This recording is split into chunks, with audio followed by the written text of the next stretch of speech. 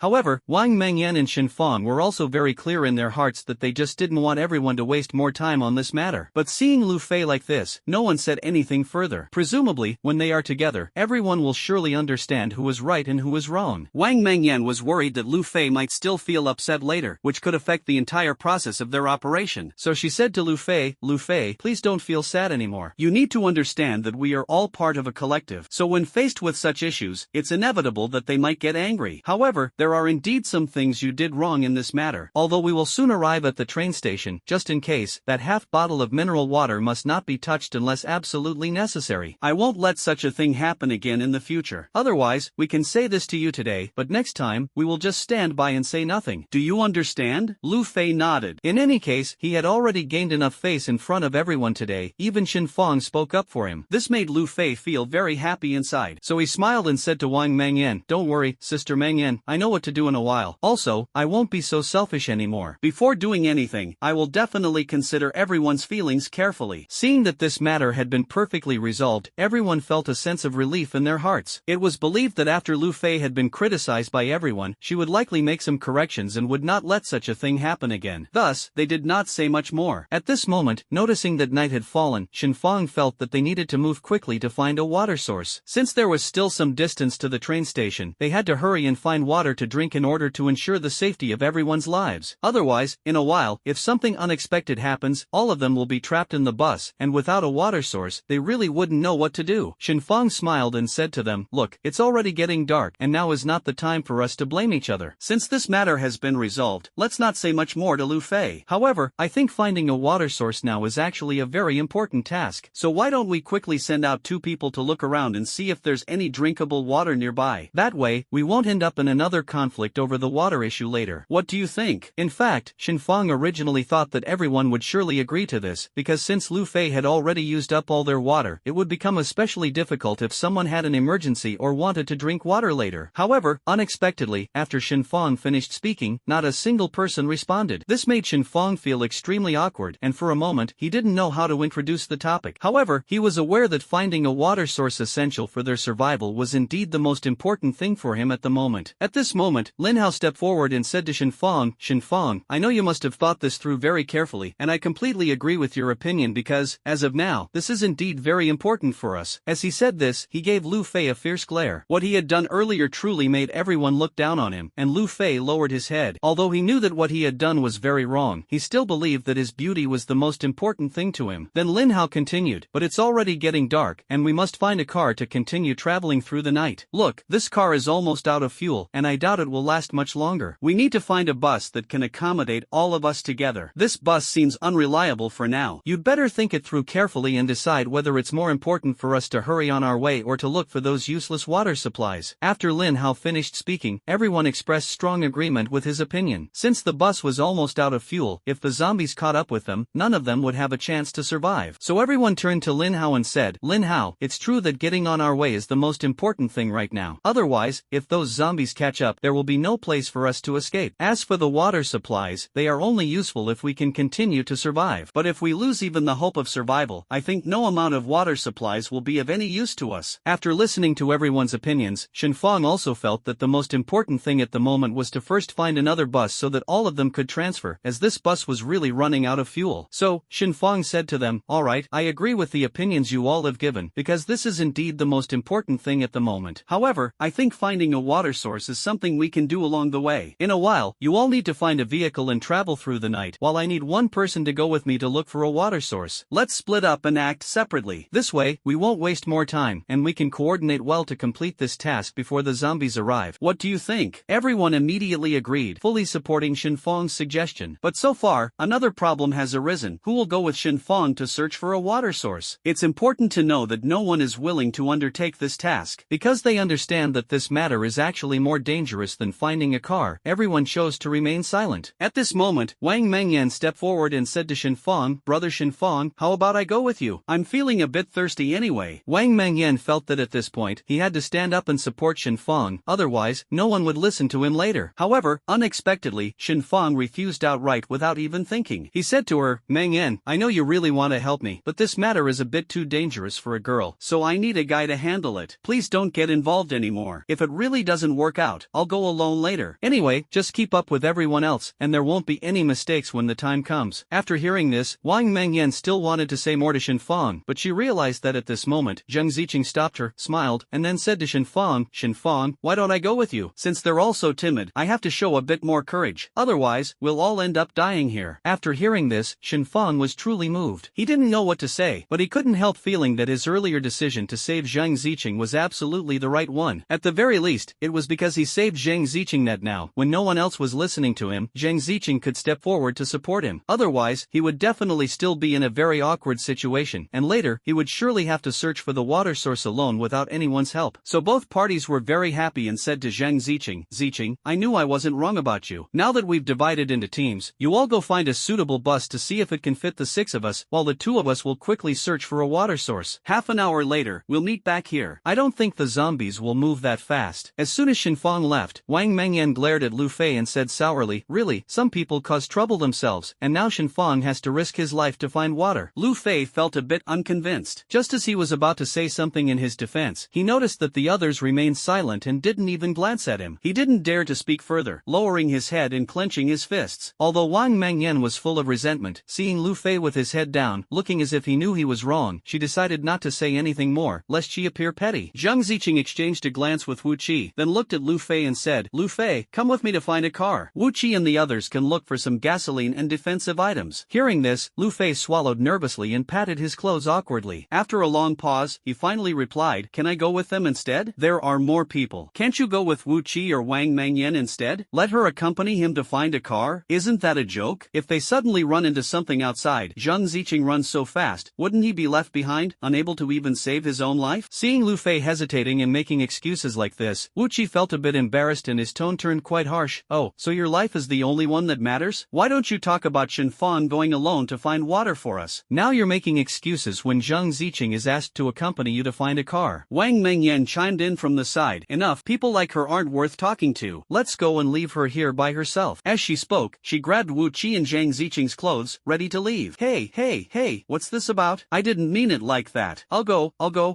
okay? Lu Fei had initially wanted to defend herself, but seeing them about to leave her behind, she panicked, quickly stood up, grabbed hold of them, and was practically begging. Leaving him alone in such a place was no different from a little white rabbit falling into a tiger's mouth. Zhang Zicheng, looking impatient, dragged Lu Fei toward the nearest parking lot he was most familiar with in his mind. Due to the damage to many vehicles around, he didn't want to waste time here. He ran straight toward the underground garage, as the danger level there was slightly lower and it was easier to hide. Along the way, amidst the remnants of rotting flesh, Lu Fei trembled as she followed behind Zhang Zicheng, enduring both nausea and deep-seated fear. Zhang Zicheng didn't particularly like Lu Fei's clingy behavior. He vaguely felt that something was off. The blood that flowed from people who had been attacked for a long time was originally green, thick, and carried a putrid stench. But now the blood he saw on the ground looked diluted, spreading everywhere, and carried a burnt rubber smell. The areas touched by this blood turned charred, and stepping on them lightly would produce a cracking sound. Strange, could it be that the zombies here are different from the ones we encountered before? Zhang Zicheng muttered softly. Lu Fei clearly sensed something was off as well. He leaned toward Zhang Zicheng with an awkward smile and a hint of helplessness on his face. How about we go back? I feel like something's not right here. It's too creepy. Why don't we wait for Shinfang to come back with water, and then we can all come together to find a car? Wouldn't that be safer? Shut up and stop wasting time, Zhang Zicheng snapped, giving Lu Fei no face at all. The two of them were already close to the garage, and the journey so far had been relatively safe. Turning back now? Shinfang was still out there alone, and who knew what his situation was? Running back like this would not only make Wang Mengyan and Wu Qi look down on them, but there might also be dangers on the way back. It would be better to quickly find a suitable car and drive back, which would be much safer. Zhang Zicheng had just reached the garage entrance when he heard a creaking sound behind him. Lu Fei, standing beside him, suddenly turned pale. After a long moment, she stammered, What was that sound? Did you hear it? Zhang Zicheng didn't dare to look back. Grabbing Lu Fei, he sprinted into the underground garage. After a while, they finally found a relatively suitable van. Unfortunately, they didn't have the keys, so there was no way to open the door, let alone drive it. Lu Fei was on the verge of tears, her voice trembling with frustration as she blamed Zhang Zicheng. It's all your fault. I told you to stop looking and just go back, but you wouldn't listen. You just had to find a car. Who knows what kind of ghost is following us? Look at this crappy place, we can't even escape. What are we going to do now? Zhang Zicheng, feeling irritated, pulled a very thin piece of steel wire out of his pocket and started fiddling with the van's door lock. His face was covered in beads of sweat. Lu Fei looked at Zhang Zicheng's expression and suddenly sobered up. How could he forget that Zhang Zicheng, this silly guy, never did anything proper? Unlocking was his specialty. Thinking of this, he lowered his voice and whispered, You stay here and keep working on it. I'll sneak over to see what that thing is and try to buy us some time. Without waiting for Zhang Zicheng's response, he crouched down and jogged toward the garage exit. Zhang Zicheng was burning with anxiety, unable to unlock the lock no matter how hard he tried. Just now, through the glass, he had vaguely seen the car keys inside. As long as he got the keys, driving away would be a piece of cake. At At that moment, he heard a creaking sound, as if it was getting closer and closer to him. Zhang Ziqing's heart skipped a beat, and he instinctively sped up his movements. Just as he finally unlocked the car door and was about to pull it open to get in, he saw a figure that could barely be recognized as human, with half of its head missing, already standing beside him. For the first time, Zhang Ziqing was this close to a zombie. Strangely, there were no signs of the demonic insects he had seen before on its body. Instead, its belly was covered with numerous tiny holes, densely packed, making Zhang Ziqing feel dizzy and overwhelmed. For a moment, he forgot to run and collapsed to the ground. Before Zhang Ziqing could react, Lu Fei's scream came from the doorway, instantly diverting the zombie's attention. Taking advantage of the moment, Zhang Ziqing instinctively opened the car door, got inside, and locked it tightly. The zombie clearly relied on sound to locate its target. Hearing Zhang Ziqing open the door, it lunged forward. Zhang Ziqing steeled himself, started the car, and rammed into it directly. The zombie was hit, splattering fluids everywhere. A creature resembling a rat but with an unusually large mouth emerged from its stomach, revealing sharp, tiny teeth. Zhang Ziqing couldn't help but think of the zombie's stomach, puzzled as to why there were so many small holes left on the outside. Zhang Ziqing drove the car, feeling a sense of security. He slowly drove toward the entrance of the underground parking lot. Thinking of Lu Fei's scream, he had a bad feeling it was possible something had happened to him. Shenfang had not been gone for long, probably just a short while, when he started to feel that something was off. It seemed as though the color of the air had turned a faint purple. By the time he realized it, he had already inhaled quite a bit. There was an indescribable fragrance in the air, which made him feel very strange. Strange. Shenfang thought to himself that he had never encountered such a situation in his previous life. Thinking of Wu Qi and the others, he dared not delay. He quickly found a convenience store that had not been severely damaged. As soon as he stepped into the store, he felt that something was not quite right. It seemed like there was someone else there. He could faintly hear very soft breathing sounds. Could it be a zombie? Shenfang heightened his vigilance, his eyes scanning the surroundings. Surprisingly, he didn't find a single drop of water, let alone bottled mineral water. Although Shenfang found it somewhat hard to accept, he quickly discovered that this convenience store actually had a second floor. Gritting his teeth, he thought that the safest and most hassle-free option right now was probably bottled water, and remembering the friend waiting for him, he headed upstairs. The convenience store hadn't suffered much damage, but what puzzled him was that it seemed as though no one had ever been here. Despite the damage, it was incredibly clean, with no traces of zombie remains or corpses to be seen. As he approached the second floor, the sound of breathing grew louder. He tightened his grip on the fruit knife that Wu Qi had shoved into his hand and walked up without changing his expression. As soon as he reached the top, he saw a long-haired woman standing in the center with her back to him. Shenfang didn't retreat but instead looked at the woman with a complex expression and called out, "Hey, are you okay?" From behind, he couldn't see any wounds on her body. On the contrary, her breathing was steady, as if she were simply asleep. Could it be someone who survived? That's impossible, though. Shenfang thought about the damage here, swallowed hard, and reasoned that if it were someone who had miraculously survived, their first reaction upon hearing him come upstairs would be to hide and observe secretly, not to sit there so openly, as if waiting for him. The woman with her back to him made no sound. Although Shenfang was cautious, he quickly noticed a few cases of bottled water stacked in the corner. He tiptoed over, picked them up, and prepared to leave. Just as he turned around with 2 cases of water in hand, he felt something was off. It seemed as though the woman had moved just a tiny bit closer to him. Thinking it was just his imagination, he wiped his eyes with the back of his hand. Seeing that the woman hadn't moved, he let out a sigh of relief and headed toward the stairs. Shenfang had barely taken 2 steps when he heard a very familiar voice call out to him, "Shenfang, is that you?" Shenfang was startled and turned around to witness an unbelievable scene. The woman turned her head with an extremely stiff and unnaturally twisted motion that no normal person could achieve. Her entire face was so decayed that her features were unrecognizable, but upon closer inspection, tiny barbs could be seen on her face. Shenfang placed the bottle of mineral water on the stair step behind him, watching her warily. He then heard the woman call out to him in a cold, mechanical voice, "Shenfang, where are you going?" Hearing her voice, Shenfang couldn't help but frown. Why did this voice sound so familiar to him? However, seeing that this thing was clearly not suited for a normal human, Shenfang decided to act decisively and strike first to eliminate her. After all, he would soon need to carry the water out, which would definitely be inconvenient. If this thing suddenly attacked him, it would be a big problem. Before he could take 2 steps forward, he heard a very strange sound coming from behind him. "Shenfang, save me!" Before he could turn around, he saw the woman in front of him quickly dissolve into a puddle of water with a very strange sound. Shenfang couldn't care about anything else. When he turned around, he saw 2 zombies charging toward him. Their limbs were already mutilated, but it didn't affect their running speed in the slightest. Oh my god, Shenfang wasn't scared. He grabbed a fruit knife and rushed forward, kicking the leading zombie down the stairs. Due to a chain reaction, the zombie behind it also tumbled down. Shenfang finally descended the stairs leisurely. The 2 zombies seemed to feel pain pain, lying there for a long time without getting up, muttering something incomprehensible that made his ears ache. As soon as he revealed the fruit knife, one of the zombies suddenly went berserk, sprang to its feet, and tried to run away. Before Shinfang could give chase, the other zombie lunged at him and pinned him to the ground. In that moment, his first thought was that it was over, he was going to die. However, without hesitation, he ruthlessly drove the fruit knife in his hand into the zombie's shoulder with a precise and cunning move. The zombie let out a howl, jumped back a few steps, and its already indistinct facial features twisted into a grotesque expression. This made Shinfang instinctively touch his own face and shudder in horror. He was relieved he hadn't given up, otherwise, if the zombie had bitten him, it would have been the end. At this moment, Shinfang was somewhat astonished as he realized that these zombies seemed to have senses, could feel pain, and even knew how to dodge. What was going on? Had they evolved? Gained intelligence? Shinfang looked at the two zombies, as if he could sense their menacing expressions. He felt even more puzzled. Every zombie he had seen before would recklessly charge forward, yet these two seemed hesitant. Were they actually contemplating how to kill him? No way, right? Could zombies have intelligence? Before he could sort out his thoughts, he sensed something was wrong. The two zombies, in a moment of inattention, had already made their way up the stairs. Realizing that the water he had painstakingly found was still on the stairs, he hurriedly chased after them. He lunged forward but missed, falling straight to the ground. Using all his strength, he landed right in the middle of the area, his face plunging directly into a puddle of melted liquid. A bitter taste filled his mouth, making him feel nauseous. He tried to wipe it off with his hand, but his upper body was almost entirely covered in the stuff, leaving nothing clean to use. Shinfang tasted the strange flavor, and his mind began to feel dizzy. Gradually, he felt his limbs weaken and started losing consciousness. Although Shinfang knew that passing out at this moment would mean certain death, he still couldn't hold on and blacked out. As Zhang Ziqing arrived at the entrance, he saw Lu Fei rushing toward him like a madwoman, shouting incessantly, "Zhang Ziqing, hurry up and save me! I'm here! I'm here!" Zhang Ziqing instinctively glanced behind her and found several zombies chasing after her. He quickly abandoned the car, grabbed Lu Fei, and pulled her inside. Even after shutting the door, the zombies still pounced on it. In a place surrounded by fences, a woman clutched her stomach, trying to escape as quickly as possible, away from a man named Li Ziming behind her. However, the constant voices in her head made her steps falter and unsteady. "Bai Shue, this child cannot stay. I cannot acknowledge the child you gave birth to. If this child is born, it will not be welcomed." Bai Shue clenched her fists. Her belly had already started to grow, and she could no longer support herself. "Do you know that this child cannot be born now? Even if it stays, it cannot be now. You must abort it. Abort it." The voice of Li Ziming in her mind finally made her unable to hold back her tears. "This is my child. My child. What right do you have to deny my child the right to live like this?" Bai Shue's hands clenched tightly, her nails digging deeply into her flesh. Her eyes were filled with despair and pain. She gently placed her hands on her abdomen, as images kept flashing through her mind. "Doctor, I beg you, please spare this child. I am the child's mother, and if I don't agree to the abortion, it cannot be done. I beg you, please help me. It was so hard for me to have this child." Xiaobei tightly held the doctor's hand, her face covered in tears, almost kneeling to plead with the doctor. The doctor had a trace of hesitation on her face, but more than that, she felt sympathy for Bai Shue.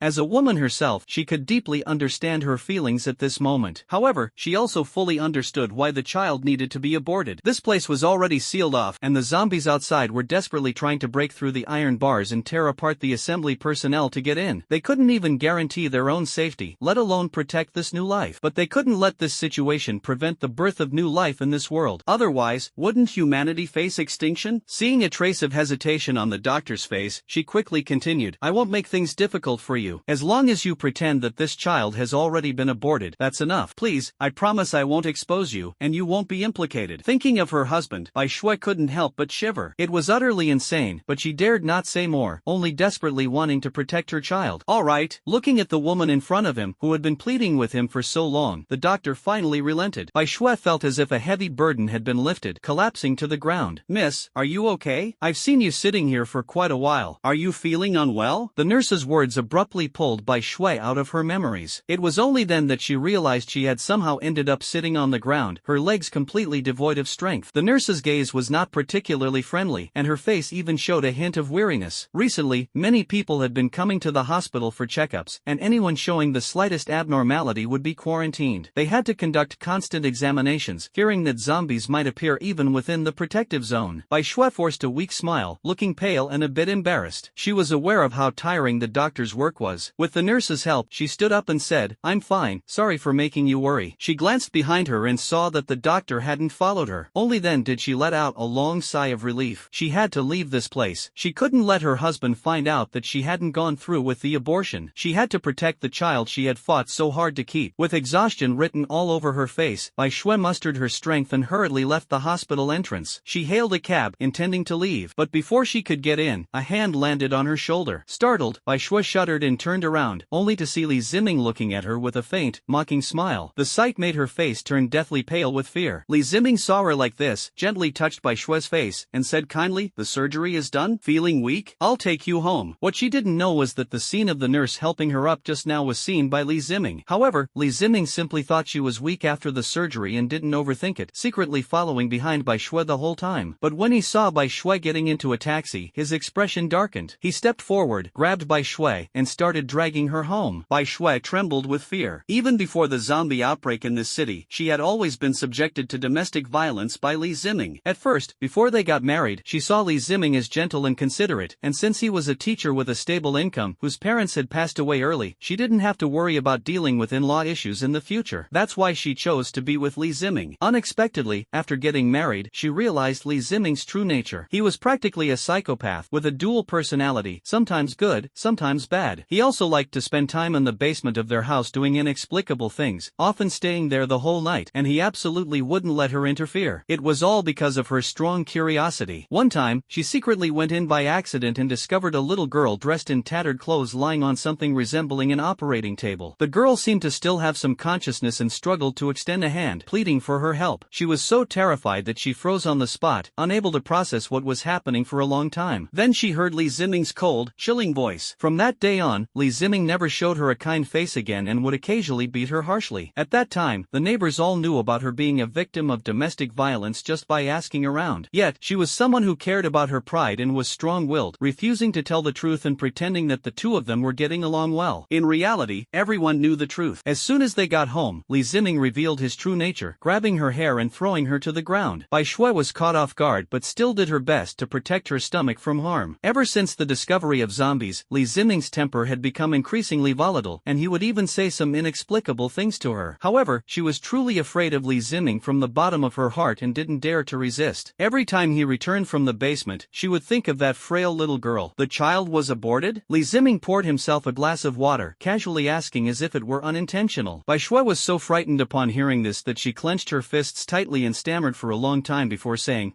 yes, it was aborted. Li Ziming's intentions were not as simple as they seemed. He ran his hand through his messy hair, glanced at the sky outside the window, and then slowly revealed his purpose. The hospital is hosting a banquet tomorrow. You'll come with me. Bai Shui found it a bit strange and softly asked him, why go to the hospital? Aren't you working at the school? Li Ziming seemed to have already guessed what Bai Shui's reaction would be and clicked his tongue. So what if it's school work? Why can't someone as outstanding as me attend the hospital's banquet? Besides, the attendees this time are all important figures who might greatly help with my future experimental research. Thinking about the zombies by the fence, Li Ziming actually felt a bit proud. Experiment? Bai Shui finally realized that this guy had been conducting experiments in the underground warehouse all alone. If that's the case, then what about that little girl? Could it be that she was used for experiments too? Bai Shui didn't dare to ask further, and Li Ziming probably wouldn't tell him anyway. If he asked and ended up annoying him, he might get beaten again. What? Unwilling to go? Ha! Li Ziming noticed the obvious change in Bai Shui's expression and felt a bit displeased. However, thinking about her poor health and the possibility of something happening to her under his care that might delay him with a hospital visit, he suppressed his temper and explained, here's the thing. The school recently wanted me to submit a chemistry experiment, but since I'm not very skilled in that area, I went to the hospital to learn some related knowledge. But as you can see now, it's completely unnecessary. However, this time the hospital is organizing a meeting for people with some medical knowledge to discuss the matter of zombies. So, it's just a meeting, not really a banquet. Bai Shui sneered inwardly, completely unimpressed by Li Ziming's explanation, thinking he really treated her like a 3-year-old child with his blatant lies. Still, she didn't show it and simply nodded obediently. Attending a banquet was certainly better than staying home and watching Li Ziming's mood swings. Alright, if you want me to go, how could I not? In truth, the thought of having to dance in high heels that pinched her heels made her extremely reluctant. Though I don't know much, I just hope I won't embarrass you then. Bai Shui gave Li Ziming a once-over, wondering to herself how she had been so blind back then to marry such a man. Actually, in her current situation, she could completely escape and stay far away from Li Ziming. However, thinking about how her parents were infected back then and how Li Ziming frantically dragged her away to escape, she still felt a bit reluctant in her heart. After all, a day as a couple creates 100 days of affection. Things had already come to this point, living alone or together, it was all the same. same. Plus, she was pregnant, and she didn't want her child to grow up without a father. She knew she could hide it for a while but not forever. However, she didn't believe that when Li Ziming saw his own child, he could truly deny it or act indifferent. Having long anticipated her reaction, he put on a troubled expression and made his words even more absolute, making Bai Shui feel that he was already speaking to her so nicely, and if she didn't know her place, she might suffer. She would definitely agree, and Li Ziming couldn't help but let out a cold laugh. Noticing Bai Shui's gaze, ahem. Li Ziming coughed to hide the smile on his face, glanced at her, and said, dressing like this to attend the banquet is definitely not acceptable. Make sure to dress up a bit better. Li Ziming was actually quite reluctant to take Bai Shui along, but he had no idea what the experimenters were thinking, insisting that family members had to be brought along. Bai Shui didn't care about any of this. The next day, when she attended the banquet with Li Ziming, she immediately felt that something was off. The people here were all very strange, and their gazes toward her were cold and indifferent, completely lacking the lively atmosphere of a banquet. From the very beginning, Li Ziming left her to the side. It was unclear whether he disliked her outfit or something else, but in any case, he never once looked at her directly. Although she felt sad, there was nothing she could do. She could only sit to the side and keep eating. Due to the zombie situation, food was extremely scarce. Everyone's food was distributed by the government, in pitifully small amounts and not very tasty. However, the banquet was filled with a variety of sumptuous dishes. Since she was pregnant, she couldn't help but eat mouthful after mouthful. Perhaps because of her messy eating, a girl with a ponytail walked over and asked her who she had come with and what she was doing there. It wasn't that Bai Shui couldn't answer, but this woman's cold and intimidating demeanor made her freeze. It was the first time Bai Shui had encountered such a situation. After a long pause, she stammered,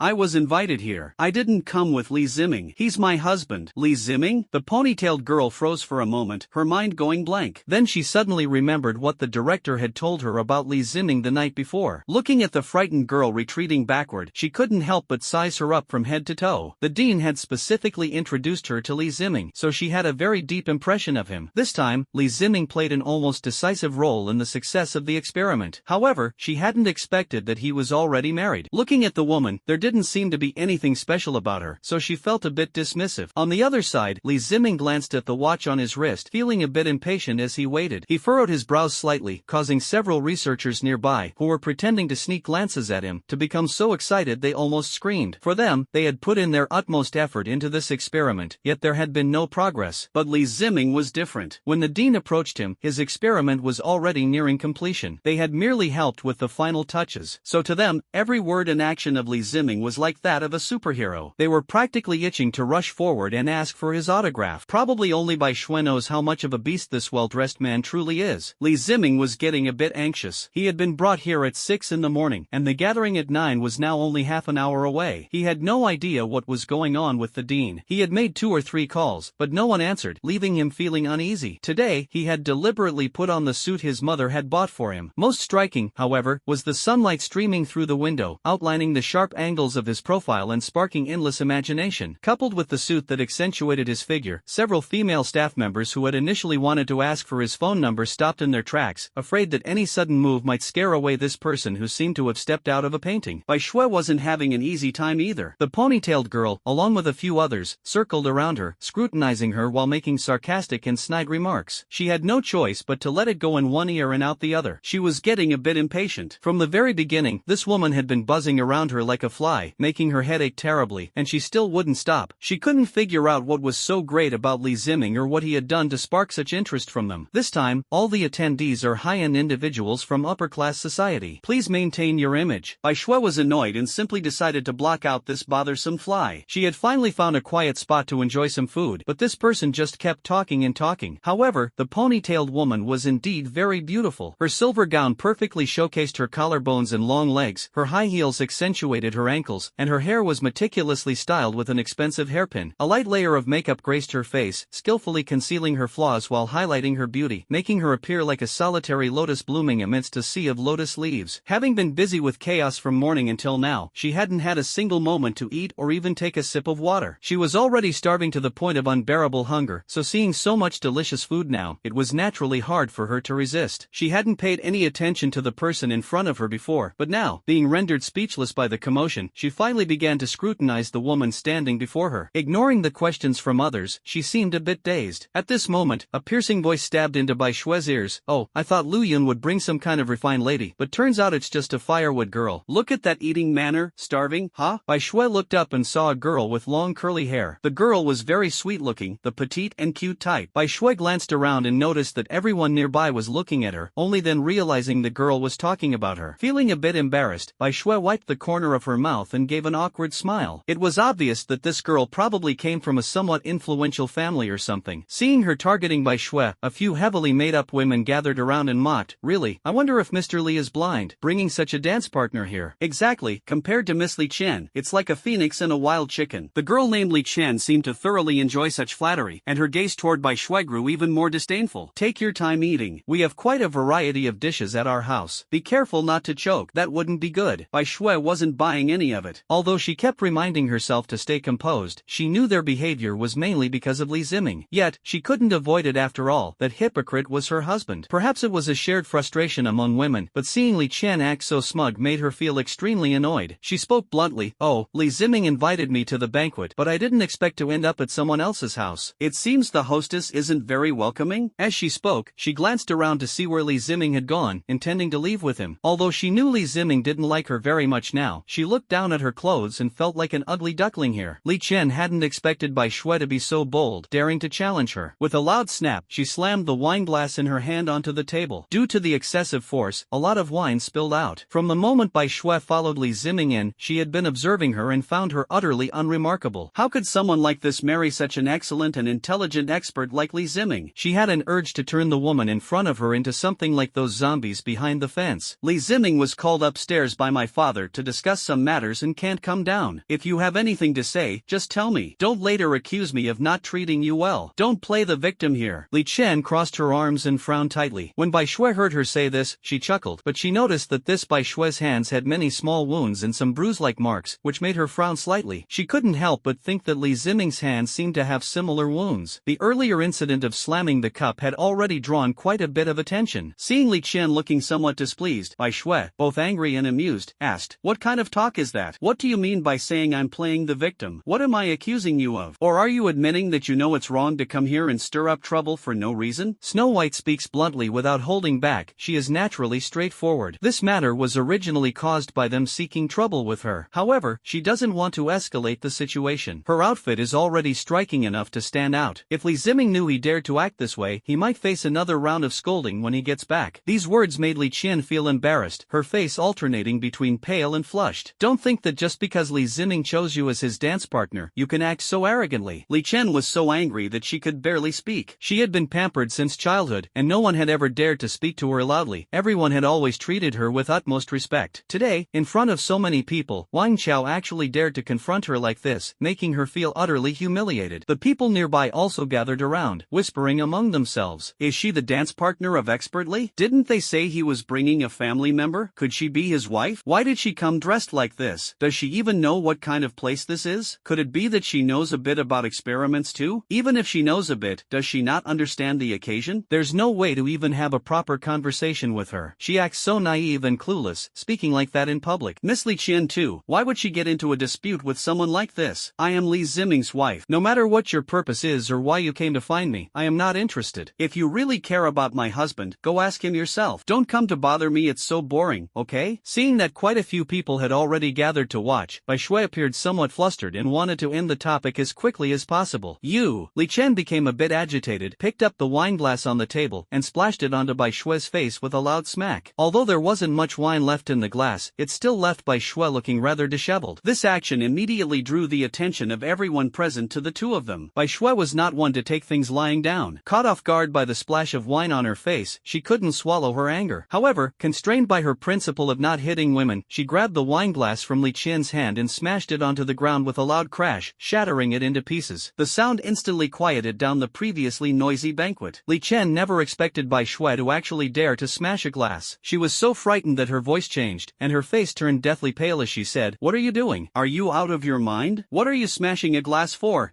Don't you know you're a guest?" A woman who had just been echoing Li Qian's mockery of Bai Shui came over to shield Li Qian, as if Bai Shui had somehow bullied her. She spoke while glaring at Bai Shui. Bai Shui found it somewhat laughable and exasperating. She had been inexplicably splashed with a face full of wine, and she couldn't even smash a glass? Smashing a glass was still her fault? What nonsense is this? Is this how rich people reason? Whoever strikes first is in the right? Where's security? Call security over here. Seeing Bai Shui remain silent, the woman defending Li Qian directly called for security, pointing at Bai Shui's nose and saying, "Throw her out for me." How dare she bully Li Qian? Does she even know what kind of person she is? This is simply outrageous. Bai Shui also remained silent, coldly staring at Li Qian. Li Qian had no idea what Bai Shui was thinking at this moment, nor what she intended to do. She only felt that Bai Shui's current calmness was somewhat unusual. Those big eyes just stared straight at her, making Li Qian unable to help but shout loudly, "What do you want to do?" Li Qian, frightened by Bai Shui's gaze, took 2 steps back. Meanwhile, the woman beside her, who was about to say something else, was directly silenced by Bai Shui's look, tightly shutting her mouth and unable to utter a single word for a long time. Although a bit frightened, Li Qian was still somewhat arrogant. After all, she thought this was her home, and with so many people around, Bai Shui wouldn't dare to do anything threatening to her. She broke free from the woman and walked up to Bai Shui. "What are you doing?" Suddenly, a voice exploded in the air, and everyone turned to look at the staircase on the 2nd floor. The director and Li Ziming were staring at the two of them, especially Li Ziming, who seemed particularly angry. His face flushed red. When Bai Shui saw Li Ziming, she immediately lost her composure and didn't dare to speak for a long time. Li Ziming walked up to Bai Shui, his face terrifying, staring straight at her. "What's going on?" Li Ziming was a person who cared a lot about his image. Seeing Bai Shui following him out and still not behaving, and even attracting so much attention, made him even angrier. He felt like he wanted to crawl into a hole in the ground, with no outlet for his frustration, so he could only glare at Bai Shui. Just as he was about to say something else, Li Qian hooked his arm from the side. Seeing Bai Shui's timid demeanor, Li Qian felt a surge of satisfaction in her heart. Clinging to Li Ziming's arm, she deliberately asked in a sweet and coquettish voice, "How's that experiment of yours going?" "What did my dad ask you to check out? Why are you here?" When Li Ziming saw Li Qian, he scratched his head awkwardly, his expression immediately changing, as if he were a completely different person. And that wasn't the end of it. The dean walked over and said, "You two come upstairs with me. There's something I want to show you. Come on." Seeing that the dean showed no sign of dwelling on what had just happened, Li Ziming glared fiercely at Bai Shui and followed the dean upstairs. As soon as Li Ziming left, the remaining people started pointing and whispering about Bai Shui. She lowered her head and pretended to look for the restroom, sneaking away quietly. However, the venue for the banquet was particularly large. She searched several times but couldn't find her way back to the living room. As the path she took became increasingly unfamiliar, she suddenly heard Li Ziming and Li Qian's voices coming from a room. They seemed to be studying something, but it was hard to make out what they were saying. Bai Shui leaned close to the crack in the door to peek inside and saw a scene she could hardly believe. On the operating table in the room lay a zombie. It was unclear whether it was dead or just unconscious, but green fluid was already dripping from its body onto the floor. She tightly covered her mouth with her hand, not daring to make a sound. Why was there a zombie in the quarantine zone? Seeing a zombie up close, especially near Li Ziming, left her deeply shocked. Because she was so close, she overheard the conversation inside. Li Ziming was injecting a tube of blue liquid, preparing to give the zombie an injection. Li Qian was helping on the side, her eyes full of admiration for Li Ziming. "Are you saying this is a new drug you developed? What does it do?" Li Ziming seemed to enjoy Li Qian's gaze very much. He adjusted his glasses and his eyes emitted a terrifying glint as he said, "This is a new viral element. These mutated zombies are too fragile. We need a very powerful zombie team." "And that's not all. The director hopes I can quickly develop a drug to control these zombies." Hearing this, Bai Shui's eyes widened, and it took her a long time to recover from the shock. She never imagined that her husband, whom she lived with day and night, was actually the cause of the zombie outbreak. At that moment, she suddenly understood what had happened with the little girl that day. It must have been an experiment of his. If that's the case, then the event she participated in wasn't a banquet at all, it was a negotiation meeting organized by these people. What banquet? It's simply a so-called pretense. Bai Shui's heart skipped a beat as she suddenly realized that her current situation was extremely dangerous. Earlier today, when those people were discussing, they had shown great dissatisfaction and aversion toward her presence. In other words, they did not want this matter to be made public or known to others. There was no such nonsense about having to bring family members along, so why did Li Ziming bring her here? Thinking of this, Bai Shui dared not continue her thoughts. She was already trembling with fear. And just as Li Ziming injected the virus into the zombie's body, the zombie immediately hardened, becoming like wood. The green liquid also solidified rapidly. However, it seemed very unsuccessful, as the zombie had already stopped moving. Li Qian frowned slightly, looking at Li Ziming with some confusion. There was a hint of disappointment in her eyes, but she still comforted him. "Failure is the mother of success. We still have a chance, don't worry." The hardening of the zombie almost already counted as a failure. Li Ziming's face did not show much displeasure. Instead, he revealed an indescribable smile that made people feel uncomfortable. Li Qian thought he might have been affected by something and dared not speak, quietly watching Li Ziming. After a long time, Li Ziming murmured, "It's okay. Our real test subject has just arrived today." Seeing Li Ziming's almost almost crazed expression. Li Qian was startled and said, "Are you talking about the woman you brought today? Who is she? Isn't she your wife?" Outside, Bai Shue's face turned pale instantly, her hands already trembling slightly, but she still forced herself to keep listening. After all, when it came to Li Ziming, she felt he hadn't completely lost his humanity to such an extent. After all, they were husband and wife, and she even had a child. Thinking about the child, Bai Shue felt even more terrified. She suddenly understood why Li Ziming had been forcing her to have an abortion. Could it be that she was really his next experimental subject? I started adding trace amounts of viral elements to her food a week ago. Previously, I used mice and dogs as substitutes, and none of them survived past the third day. But Bai Shue is different. She's still alive and well, which means her body has already begun to integrate with these viruses, Li Ziming said about Bai Shue, his face showing only a crazed obsession with the experiment, completely devoid of any human emotion. Li Qian let out a sigh of relief. Her gaze toward Li Ziming shifted slightly before she said, "That's your wife. Can you really bring yourself to do it? Are you willing to use her for experiments?" Although she didn't particularly like Bai Shue, she was well aware of the experimental process involved. Bai Shue, a young girl, might not be able to endure it and could very well die tragically, her body left unrecognizable. Li Ziming burst into laughter as if he found Li Qian's words particularly amusing. "What did you say? You asked if I could bear it? Let me tell you something, and you'll understand why I chose Bai Shue to be the first zombie experiment subject for the upgraded virus." Upon hearing this, Bai Shue's heart sank almost completely. Two thoughts raced through her mind. One was to escape, to run far away so that Li Ziming could never find her. The other was to charge in and fight Li Ziming to the death. Thinking about the child in her belly, she still hesitated, but she couldn't be sure whether the virus would have any serious impact on her child. Although she is fine now, it doesn't mean the child will also be safe and sound. Li Ziming seemed to sense something as he glanced at the door before slowly speaking. "She let my first experimental subject go, a little girl I picked up from the roadside. That child could be considered the first original zombie, but the child disappeared, which is why my experiments suddenly came to a halt." Today's meeting was also convened by the director to figure out why my experiments suddenly couldn't continue. Li Qian still couldn't understand what this had to do with Bai Shue. He could completely find another person for the experiment, so why choose his wife, who had been with him for so long? Because the day before that girl went missing, Bai Shue saw the little girl, knew where she was, and the only one who had the time to let her go was Bai Shue. Li Ziming let out a cold snort, seemingly holding a grudge over the matter. "That was the result of years of my hard work, destroyed in an instant, and now everything has to start all over again." Bai Shue, listening outside, almost burst into tears. She hadn't expected that after years of marriage, he wouldn't even ask her about it before concluding that she was the one who let the zombie escape. Ignoring their years of affection, he actually wanted to put her to death. Bai Shue found it somewhat laughable. Just as she was about to turn and leave, she heard Li Ziming's voice, "Come in, don't hide anymore. You know everything anyway." Snow White, already disheartened, pushed the door open and entered, looking coldly at Li Ziming with eyes full of despair. "So, years of feelings are less important to you than an experiment?" Li Ziming did not respond, only sneered. Before he could say anything, a few burly men appeared behind him and directly carried her to the operating table, tying her down. Snow White struggled in vain and finally cried out with a sob, "I have your child in my belly. You don't care about my life or death, but can you at least think about the child?" Upon hearing this, everyone present was shocked. Li Ziming was also stunned for a long time, unable to react to the situation. Finally, with a cold expression, he instructed several doctors to take her for an examination. Unexpectedly, Bai Shue was indeed pregnant. Especially when the doctor personally confirmed it, Li Qian realized that Bai Shue hadn't aborted the child. She quickly hid in the bathroom and made a phone call to the director. At this point, Bai Shue was already considered their next target, but she was carrying Li Ziming's child. What choice would Li Ziming make in this situation? Li Qian hung up the phone and couldn't help but laugh out loud. She looked at her phone smugly. Through her conversation with the director, she learned that from the very beginning, Bai Shue had followed Li Ziming to the abortion clinic with the firm decision to keep the child, and Bai Shue had indeed managed to keep the child, successfully hiding it from Li Ziming. This shameless woman, dragged by a man to abort the child and treated with such disdain, still had the audacity to keep the baby. She truly had no regard for her own life. With such a strong virus, who knows what kind of thing her child might turn out to be? Li Qian cursed fiercely, feeling even more relieved. "Li Qian, do you really think you can keep this child?" Thinking about this experiment, she knew that if this child were truly kept, it would become a major hidden danger in the future and might ruin her big plans. However, the director insisted on continuing to inject Bai Shue with the virus and demanded that she give birth to the child. After some thought, she decided to go find Li Ziming and inform him of the director's decision. Li Ziming was standing in the hospital corridor at that moment, still unable to recover. From the moment he learned that Bai Shue was pregnant with his child to the time the child was aborted, less than 24 hours had passed, and he simply couldn't bring himself to come to terms with it all at once. His mind was filled with the helpless and resentful gaze of Bai Shue, along with her tearful plea for help, leaving him feeling feeling so stifled that he could hardly breathe. What he did was right, he kept telling himself this, but his mind was in such chaos, like a hornet's nest, that it even started to ache. For the sake of his experiment, there was no sacrifice he couldn't make. At that moment, his phone rang. He originally intended to hang up. He desperately needed a moment of peace. Yet, by some twist of fate, he pressed the answer button.